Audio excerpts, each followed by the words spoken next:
I am Roxy Mathew Koll, working as a climate scientist at the Indian Institute of Tropical Meteorology.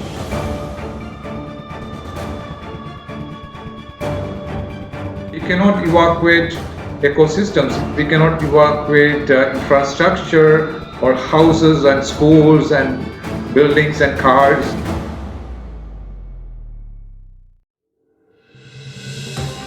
This is Sid from Sustainability What? And in this video, I got into a conversation with a renowned climate scientist from the IITM to better understand the reasoning behind the frequent occurrence of these extreme cyclones. And of course, how do people come up with these names? That would be really interesting to know, wouldn't it? If you like this video, please don't forget to like, share, and subscribe. Your support would mean a lot to me. So let's welcome Dr. Koll. I am Roxy Mathew Koll, working as a climate scientist at the Indian Institute of Tropical Meteorology, or IITM we call it. It's under the Ministry of Earth Sciences. And we have a Center for Climate Change Research. We call it CCCR. We have about 150 scientists working on monsoon and several aspects of the monsoon or tropical climate at IITM. And particularly on climate change, we have about 30 scientists working on here. My research deals with how, in an average, the climate is going to change in the near future or far future. This comes in terms of how, on an average, how extreme weather events like cyclones or heavy rainfall events or heat waves will increase in frequency. That is the number of events, or in terms of the intensity of these events. How are these cyclones named, and how do you pronounce the name Tauktae? Well, I will first say how these cyclones get their names. So every year, the Met agencies, the meteorological agencies around the Indian Ocean, there are around 13, 14 agencies, like starting from India, Bangladesh, Pakistan, Iran, Saudi Arabia. All these countries come together and prepare a list. So each country provides a list of names for the upcoming cyclones. One by one, we go through the name contributed by each country. The cyclone that formed recently in the Arabian Sea is called Cyclone Tauktae, and it's spelled Tauktae. The K is silent, and Tauktae, the name was given by Myanmar. So in Burmese, the name means gecko or lizard. Okay. So it doesn't necessarily have any connection with weather, or it's just fancy names that those countries have come up. Once that name is used, it is retired. So it is used only for that event. And the next one growing up in Bengal right now, that is Cyclone Yaas, and that comes from Oman. So it doesn't depend on which basin these countries are, because in the Arabian Sea, when we had a cyclone, the name was given by someone in the Bay of Bengal coast, Myanmar, and the other way for the Bay of Bengal cyclone. It just follows the list. How are cyclones formed, and what was unique about Cyclone Tauktae?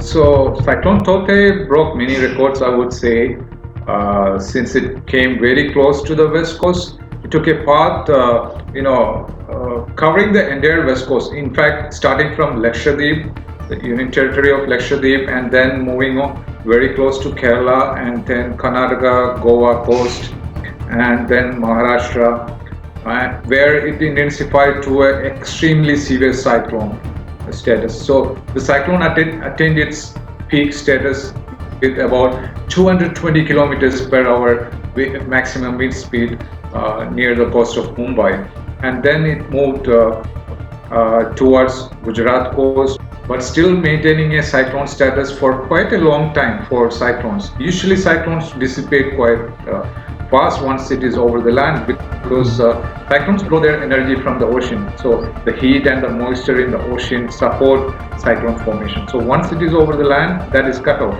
But Cyclone Tauktae maintained that cyclone status for almost a day, which was surprising for many of us, and it had far-reaching impacts in terms of the gale winds and all, which resulted in rains as far as not only up to Delhi but also in neighboring countries like Nepal, Bangladesh, and all. So, what is causing these cyclones to intensify? What we are seeing is that in the recent years, cyclones are intensifying quite rapidly. Major reason is global warming, particularly ocean warming. Now, why ocean warming? The reason is that more than 93% of the heat, additional heat from global warming, is absorbed by the oceans. It is not the land or the atmosphere or the sea ice or glaciers that is absorbing this heat. So that is an enormous amount of heat that is absorbed by the oceans. Very often we are now seeing in the ocean throwing that heat back to the atmosphere in terms of extreme events like cyclones, heavy rainfall events, or heat waves. So we see that the western parts of the Indian Ocean is warming at a very rapid pace. The entire Indian Ocean is warming at a rapid pace compared to the Atlantic and the Pacific. Particularly the western parts of the Indian Ocean, including the Arabian Sea. And this is fueling a new set of storms and cyclones, because Arabian Sea was not that warm earlier compared to the Bay of Bengal, which used to have many cyclones, which was warmer. But now Arabian Sea is also warming, and cyclones are drawing that additional energy and through the heat and the moisture. This is resulting in sudden intensification and more number of cyclones. That is quite alarming. So, what kind of climate impact will we see in the coming years? So what these projections say is that for the Arabian Sea, both the number and the intensity of cyclones are going to increase in the future. And we are already seeing that. So we don't have to wait for the next few decades to see that change. We don't see that much of a significant change in the Bay of Bengal because it already had that many number of cyclones early on, because it used to be a warm region. But one change for Bay of Bengal that we are seeing is that there also this rapid intensification is happening. We saw, if we compare to the 1990s, there was a cyclone, 1999 Odisha cyclone, which hit the east coast, and we lost tens of thousands of people. So from that stage, so that's a 5-digit number in terms of fatalities.